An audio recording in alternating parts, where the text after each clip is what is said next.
Pada video kali ini kita akan membahas 6 cara mengatur keuangan rumah tangga agar tetap sehat dan terencana.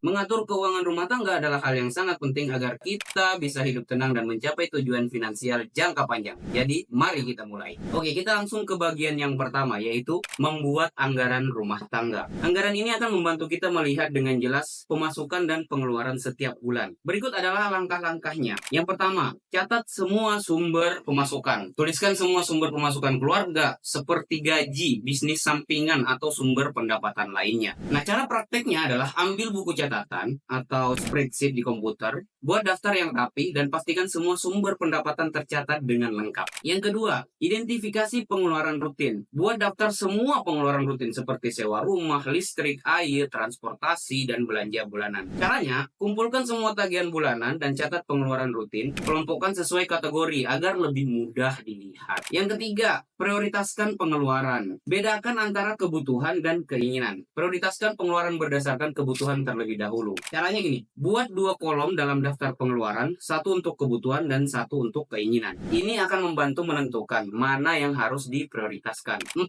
Sisihkan untuk tabungan. Tentukan persentase dari pemasukan yang akan disisihkan untuk tabungan atau investasi. Sebaiknya sisihkan minimal 10-20% dari pemasukan. Caranya, buka rekening tabungan terpisah dan atur transfer otomatis setiap bulan untuk memastikan uang tabungan tidak terpakai. Oke, kita lanjut ke bagian yang kedua, yaitu mengelola pengeluaran harian. Setelah memiliki anggaran, langkah selanjutnya adalah mengelola pengeluaran harian agar tetap terkontrol. Berikut adalah beberapa tipsnya. Yang pertama, gunakan sistem amplop. Pisahkan uang tunai ke dalam amplop sesuai dengan kategori pengeluaran seperti belanja bulanan, transportasi, dan hiburan.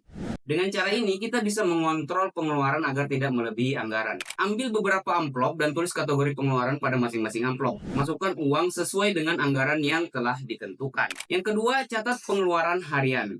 Ini akan membantu kita melihat pola pengeluaran dan mengidentifikasi area yang bisa kita kurangin. Caranya, gunakan buku catatan kecil atau aplikasi pencatat keuangan di smartphone untuk mencatat semua pengeluaran setiap hari. Yang ketiga, berbelanja dengan daftar. Nah, saat berbelanja selalu buat daftar belanja dan patuhi daftar tersebut. Hindari godaan untuk membeli barang yang tidak ada dalam daftar. Jadi sebelum ke pasar, sebelum berbelanja, tulis daftar barang yang dibutuhkan. Saat di toko, fokus hanya pada daftar tersebut dan hindari membeli barang yang lain. Yang keempat, manfaatkan diskon dan promo. Selalu cek katalog promo atau aplikasi diskon sebelum berbelanja. Gunakan kupon atau kartu anggota untuk mendapatkan penawaran terbaik. Namun pastikan hanya membeli barang yang memang dibutuhkan. Oke, kita lanjut ke bagian yang ketiga, yaitu mengelola hutang. Mengelola hutang juga merupakan bagian penting dari pengelolaan keuangan rumah tangga. Berikut ini adalah beberapa tips untuk mengelola utang dengan bijak. Yang pertama, buat daftar hutang. Catat semua hutang yang dimiliki, termasuk jumlah hutang, suku bunga, tenggat waktu pembayaran. Gunakan spreadsheet atau buku catatan untuk mencatat semua detail hutang. Urutkan berdasarkan suku bunga atau tenggat waktu. Yang kedua, prioritaskan pembayaran utang. Prioritaskan pembayaran utang dengan suku bunga tertinggi terlebih dahulu. Ini akan membantu mengurangi beban bunga yang harus dibayar.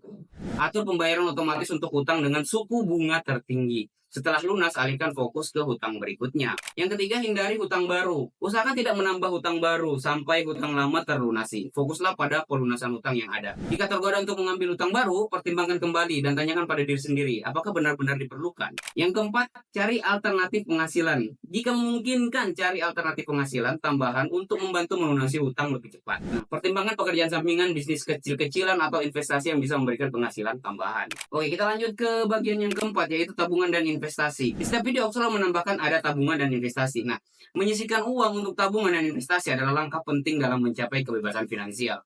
Berikut adalah beberapa tips untuk menabung dan berinvestasi. Yang pertama, buat rekening tabungan terpisah. Pisahkan rekening tabungan dari rekening operasional harian. Ini akan membantu kita fokus menabung tanpa tergoda untuk mempergunakannya. Buku rekening tabungan di bank berbeda dengan rekening utama untuk menghindari godaan penggunaan dana. Yang kedua, tentukan tujuan tabungan. Penentuan tujuan tabungan seperti dana darurat, pendidikan anak, atau liburan, ini akan memberikan motivasi untuk konsisten menabung. Tulis tujuan tabungan dan tempel di tempat yang sering dilihat agar selalu diingat dan termotivasi. Yang ketiga, pilih instrumen investasi yang tepat. Pelajari berbagai instrumen investasi seperti saham, obligasi, reksadana, atau properti. Pilih yang sesuai dengan profil risiko dan tujuan keuangan kita. Lakukan riset atau konsultasi dengan ahli keuangan sebelum memutuskan untuk berinvestasi. Yang keempat, investasi otomatis. Manfaatkan fitur investasi otomatis yang disediakan oleh bank atau aplikasi keuangan. Dengan cara ini, kita bisa berinvestasi secara rutin tanpa perlu repot. Daftar layanan investasi otomatis dan atur jadwal transfer rutin dari rekening utama ke rekening investasi. Oke, kita lanjut ke bagian yang kelima. Mengelola keuangan keluarga dengan kolaborasi. Apa maksudnya? Mengelola keuangan keluarga sebaiknya dilakukan secara kolaboratif dengan seluruh anggota keluarga. Berikut adalah tips untuk mengajak keluarga terlibat dalam pengelolaan keuangan. Yang pertama, komunikasi yang terbuka. Selalu komunikasikan kondisi keuangan keluarga secara terbuka dengan pasangan dan anak-anak. Ini akan membantu menciptakan pemahaman yang sama tentang pentingnya mengelola keuangan. Jadwalkan pertemuan keluarga rutin untuk membahas kondisi keuangan dan anggaran bulanan. Yang kedua, buat rencana keuangan bersama. Libatkan seluruh anggota keluarga dalam membuat rencana keuangan, termasuk anggaran bulanan dan tujuan keuangan jangka panjang. Gunakan papan tulis atau aplikasi untuk membuat rencana keuangan bersama dan update secara berkala.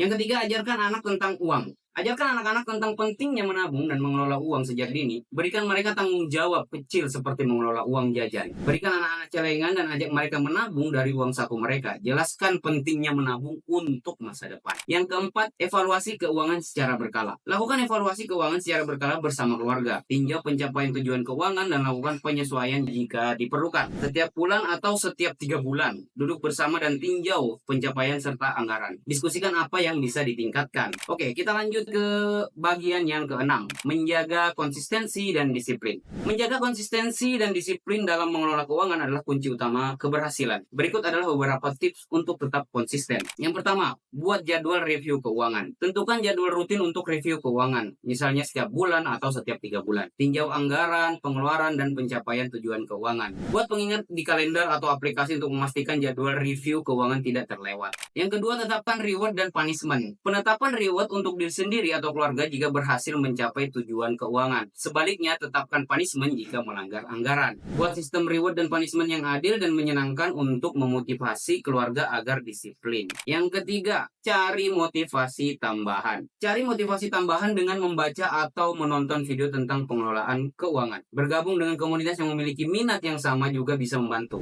Gabung dengan grup media sosial atau forum online yang membahas pengelolaan keuangan untuk berbagai pengalaman dan motivasi. Yang keempat, fokus pada tujuan jangka panjang. Selalu ingatkan diri sendiri tentang tujuan jangka panjang yang ingin dicapai. Ini akan membantu kita tetap disiplin dalam mengelola keuangan. Buat papan visi atau catatan di tempat yang sering dilihat agar selalu diingat dan termotivasi untuk mencapai tujuan panjang tersebut. Itulah tadi 6 cara mengatur keuangan rumah tangga yang bisa kita terapkan dalam kehidupan sehari-hari. Ingatlah bahwa mengelola keuangan adalah proses yang terus berjalan dan membutuhkan kesabaran serta disiplin.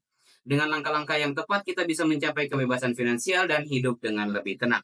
Jika teman-teman suka dengan video ini, jangan lupa untuk like, share, dan subscribe untuk mendapatkan lebih banyak tips yang bermanfaat. Sampai jumpa di video berikutnya.